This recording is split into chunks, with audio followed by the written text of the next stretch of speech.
दोस्तों, कहानी की शुरुआत होती है जेनेसिस नाम की एक स्पेस कंपनी को दिखाते हुए, जो अपने 6 एस्ट्रोनॉट को मार्स पर भेजती है ताकि मार्स पर ये लोग इंसानों के लिए कॉलोनी बना सके। इसके बाद ये 6 एस्ट्रोनॉट मार्स के सफर के लिए निकल जाते हैं और इस सफर पर इन्हें करीब 2 महीने बीत जाते हैं, जहाँ एक दिन सारा नाम की लड़की, जो कि इनकी टीम लीडर है, उसे पता चलता है कि वो प्रेग्नेंट है और वो ये बात अर्थ पर मौजूद अपने सीनियर नथनाएल शेफर्ड को भी बता देती है, जिसे सुनकर सभी लोग परेशान हो जाते हैं। लेकिन उनका मार्स का सफर रुकता नहीं है और ये कुछ वक्त बाद मार्स पर पहुंच जाते हैं। तब तक सारा की डिलीवरी का भी टाइम आ जाता है और वो एक बेटे को जन्म देती है, लेकिन कम ग्रेविटी की वजह से अचानक उसकी तबीयत खराब हो जाती है और फिर सारा की डेथ हो जाती है। इसके बाद शेफर्ड सारा के बच्चे की मेडिकल रिपोर्ट देखता है और सभी सीनियर्स को बताता है कि मार्स की जो ग्रेविटी है वो पृथ्वी से काफी अलग है, जिस वजह से उस बच्चे का दिल और बोन्स काफी अलग है। अगर उस बच्चे को जिंदा रखना है तो उसे मार्स पर ही रहने देना होगा, क्योंकि इस ग्रेविटी में वो जिंदा नहीं रह पाएगा। साथ ही शेफर्ड इस बच्चे के बारे में किसी को भी बताने से मना करता है।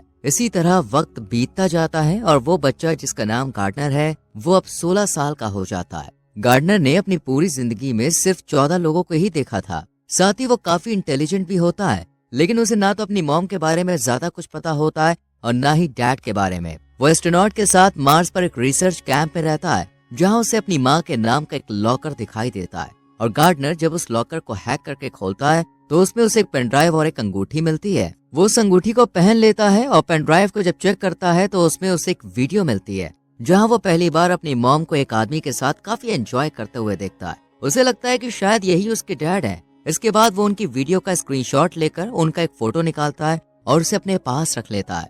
आगे हम गार्डनर को अर्थ पर एक लड़की से चैट करते हुए देखते हैं, जिसका नाम तुलसा है। तुलसा गार्डनर से कहती है कि मैं अपनी जिंदगी अपनी मर्जी से जीना चाहती हूँ, साथ ही कई जगहों पर घूमना चाहती हूँ। इस पर गार्डनर उसे जवाब देते हुए कहता है कि काश मैं भी ऐसा कह पाता। ये सुनकर तुलसा उससे पूछती है कि तुम्हें कौन रोकता है। इस पर वो उसे कहता है माई डिसीज ऑस्टियोजेनेसिस इम्परफेक्टा, यानी उसकी बोन्स काफी कमजोर हैं, जिस वजह से वो घर से बाहर नहीं जा सकता। साथ ही वो तुलसा को बताता है कि वो किसी घर में नहीं बल्कि पेंट हाउस में रहता है, जो पार्क एवेन्यू पर है। लेकिन तुलसा को उसकी बात पर यकीन नहीं होता है। इसके बाद हम गार्डनर को मार्स पर काफी तेज स्पीड में एक व्हीकल चलाते हुए देखते हैं, जिस वजह से वो गिर जाता है और उसका ऑक्सीजन पाइप निकल जाता है। ऑक्सीजन ना मिलने की वजह से गार्डनर मरने वाला होता है कि तभी यहाँ कैंड्रा आ जाती है, जो गार्डनर को अपने बेटे की तरह समझती थी। वो जल्दी से उसे संभालती है और उसे समझाते हुए कहती है कि ऐसी गलती दोबारा मत करना, क्योंकि मैं तुमसे बहुत प्यार करती हूँ और तुम्हें खोना नहीं चाहती हूँ। ये सुनकर गार्डनर भी थोड़ा इमोशनल हो जाता है और इतने में ही कैंड्रा की नजर डेस्क पर पड़ी फोटो पर पड़ती है, जिसे देखकर वो समझ जाती है कि गार्डनर अपने पास्ट के बारे में जानना चाहता है। इसलिए वो अपने सीनियर शेफर्ड को कॉल कर उससे कहती है कि मुझे अब गार्डनर को अर्थ पर ले जाने की परमिशन चाहिए। लेकिन शेफर्ड मना कर देता है और कैंड्रा से कहता है कि ऐसा मुमकिन नहीं है, इसलिए गार्डनर की सर्जरी करनी पड़ेगी, तभी वो अर्थ पर रह पाएगा। ये सुनकर कैंड्रा उसे किसी तरह मना लेती है और फिर गार्डनर की सर्जरी होती है, जिसके बाद उसकी फिजिकल फिटनेस को भी मेंटेन किया जाता है। और इन सब में करीब 2 महीने बीत जाते हैं। एक रात गार्डनर तुलसा को वीडियो कॉल कर उसे बताता है कि वो जल्द ही उससे मिलने आ रहा है, जिसके बाद गार्डनर अर्थ के लिए अपना सफर शुरू करता है, जहाँ कैंड्रा भी उसके साथ थी। जैसे ही वो अर्थ पर लैंड करता है, उस पर कई तरह के ट्रीटमेंट किए जाते हैं ताकि पता लगाया जा सके कि वो यहाँ रह भी सकता है या नहीं। और गार्डनर इसमें फेल हो जाता है, यानी वो यहाँ पे रहने लायक नहीं है। इसलिए उसे दोबारा मार्स पर भेजने की तैयारी शुरू हो जाती है। गार्डनर को जब पता चलता है कि ये सब उसे दोबारा मार्स पर भेज रहे हैं, तो वो यहाँ से चुपचाप भाग जाता है। और आज वो पहली बार बिना ऑक्सीजन मास्क के खुले आसमान के नीचे घूम रहा था। ये देखकर वो बहुत खुश होता है। इसी दौरान बारिश भी होने लगती है और गार्डनर पहली बार बारिश को एंजॉय करता है। वहीं हम कैंड्रा को गार्डनर की वजह से काफी परेशान देखते हैं। तभी उसे याद आता है कि गार्डनर तुलसा नाम की लड़की से बात करता है, इसलिए वो शेफर्ड को लेकर गार्डनर को ढूंढने के लिए निकल जाती है। वहीं दूसरी तरफ गार्डनर तुलसा से मिलने के लिए उसके कॉलेज में पहुंच जाता है, जहाँ वो तुलसा को देखकर उसका नाम पुकारता है। पहले तो वो उसे पहचान नहीं पाती है, लेकिन जब गार्डनर उसे अपना नाम बताता है तो वो उसे एक जोरदार थप्पड़ मारती है और उसे कहती है कि तुम 7 महीने से कहाँ गायब थे।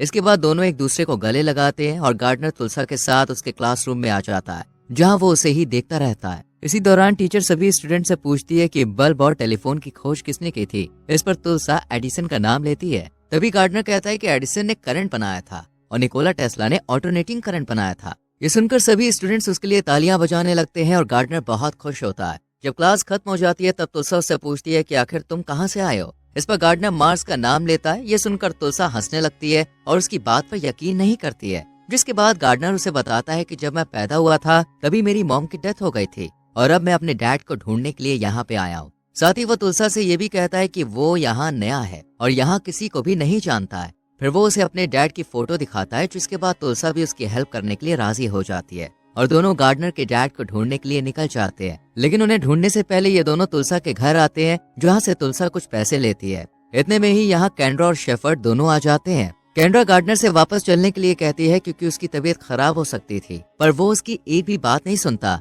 और कैंड्रा से कहता है कि मैं अपने डैड को ढूंढने के लिए जा रहा हूँ। इतना कहकर वो यहाँ से भाग जाता है और उसे पकड़ने के लिए कैंड्रा उसके पीछे जाती है। इतने में ही शेफर्ड भी कार लेकर गार्डनर का पीछा करता है, लेकिन तभी यहाँ तुलसा एक हेलीकॉप्टर लेकर आ जाती है और गार्डनर को अपने साथ ले जाती है। पर तुलसा को ये अच्छी तरह चलाना नहीं आता था। इतने में ही हेलीकॉप्टर का फ्यूल भी खत्म हो जाता है, जिस वजह से वो डगमगाने लगता है और सामने गोदाम से टकराने ही वाला होता है। इससे पहले ही ये दोनों उसमें से कूद जाते हैं, जिसके बाद उनका हेलीकॉप्टर उस गोदाम से टकरा जाता है और एक बहुत बड़ा ब्लास्ट होता है। ये ब्लास्ट देखने के बाद कैंड्रा और शेफर्ड दोनों बहुत ज्यादा डर जाते हैं। उन्हें लगता है कि गार्डनर इस ब्लास्ट में मारा गया है, लेकिन जब वो यहाँ पे आके चेक करते हैं तब उन्हें पता चलता है कि वो तो पहले ही हेलीकॉप्टर से कूद गया था और अब यहाँ से भाग चुका है। इधर गार्डनर और तुलसा एक कार किराए पर लेते हैं और अपना आगे का सफर तय करते हैं। रास्ते में गार्डनर को एक घोड़ा दिखाई देता है, जिसे देखकर वो बहुत ज्यादा डर जाता है। तुलसा जब गार्डनर की इन बातों को नोटिस करती है तो उसे काफी अजीब लगता है, पर उसे अभी भी यकीन नहीं होता कि गार्डनर मार्स से आया है। वहीं गार्डनर के पास अपने डैड की फोटो तो है, लेकिन उसके पास उनका एड्रेस नहीं है।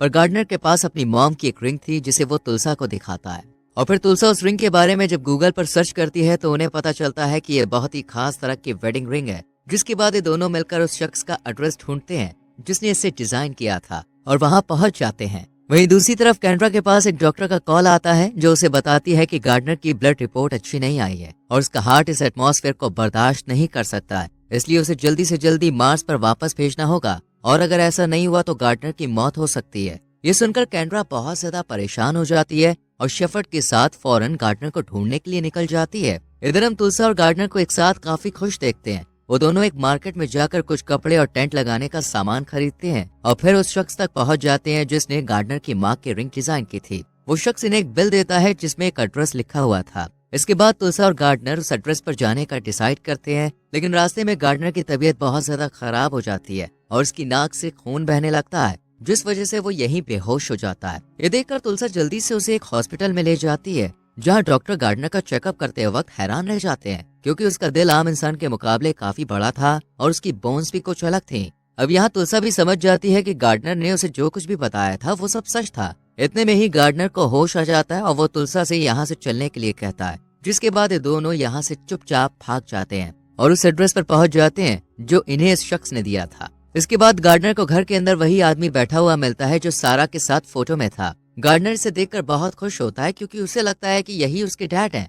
वो जल्दी से उन्हें वो फोटो दिखाता है और बताता है कि सारा मेरी मॉम थी और मुझे जन्म देते वक्त उनकी डेथ हो गई। इस पर वो शख्स गार्डनर से कहता है कि सारा की डेथ एक एक्सीडेंटल डेथ थी। ये सुनकर गार्डनर मना करते हुए कहता है कि नहीं, ये सच नहीं है और मैं आपका बेटा हूँ। वो शख्स गुस्से में पुलिस को कॉल करने लगता है। तब तुलसा उसे रोकती है और उससे कहती है कि ये इस प्लेनेट पर किसी को नहीं जानता है, ये सिर्फ तुमसे मिलने के लिए इतनी दूर आया है। इस पर वो शख्स उसे कहता है कि सारा मेरी बहन थी। ये सुनकर तुलसा एकदम शॉक रह जाती है और जब वो पीछे मुड़ कर देखती है तो गार्डनर वहाँ पे नहीं होता है। वो जल्दी से बीच पर जाकर गार्डनर को बताती है कि ये तुम्हारे डैड नहीं बल्कि अंकल हैं। ये सुनकर गार्डनर तुलसा से कहता है कि मैं अपनी मॉम को महसूस कर सकता हूँ क्योंकि ये वही जगह है जहाँ मेरी मॉम वीडियो में थी और अब मैं यहीं मरना चाहता हूँ। इतना कहकर वो समुंदर के अंदर चला जाता है, पर तभी यहाँ शेफर्ड और कैंड्रा दोनों आकर उसे बचा लेते हैं। उसकी हालत देखकर शेफर्ड बहुत रोता है। इसके बाद गार्डनर शेफर्ड से पूछता है कि मेरी माँ कैसी थी। इस पर वो उसे कहता है कि वो बहुत ही फेयरलेस और काइंड थी। ये सुनकर गार्डनर समझ जाता है और शेफर्ड से कहता है कि तुम ही मेरे डैड हो ना। इस पर वो उसे हाँ में जवाब देता है। इतने में ही यहाँ एम्बुलेंस भी आ जाती है, जिसके बाद गार्डनर को एम्बुलेंस में बैठाकर एयरपोर्ट की तरफ ले जाया जाता है जहाँ एक खास प्लेन मौजूद था। फिर वो गार्डनर को उस प्लेन में बैठाकर उसे उड़ाना शुरू करते हैं ताकि वो ग्रेविटी से दूर जा सके, क्योंकि वो जितना ग्रेविटी से दूर जाएगा उतनी जल्दी ठीक हो जाएगा। लेकिन गार्डनर की हालत अभी भी ठीक नहीं होती है। ये देखकर शेफर्ड बहुत परेशान होता है, इसलिए वो पायलट से प्लेन का कंट्रोल अपने हाथ में ले लेता है और अपने प्लेन को फुल स्पीड में ऊपर की तरफ ले जाता है। जब प्लेन ग्रेविटी से बाहर हो जाता है तो सब लोग हवा में तैरने लगते हैं, जिसके बाद गार्डनर की भी तबीयत बिल्कुल ठीक हो जाती है। कुछ टाइम के बाद वो दोबारा अर्थ पर आते हैं और गार्डनर को मार्स पर भेजने की तैयारी करने लगते हैं। हालांकि तुलसा को उसके जाने का बहुत दुख होता है, पर वो गार्डनर को जाने से रोकती नहीं है और फिर गार्डनर मार्स पर पहुंच जाता है, जहां पहुंचने के बाद तुल्सा और गार्डनर की पहले की तरह ही बात शुरू हो जाती।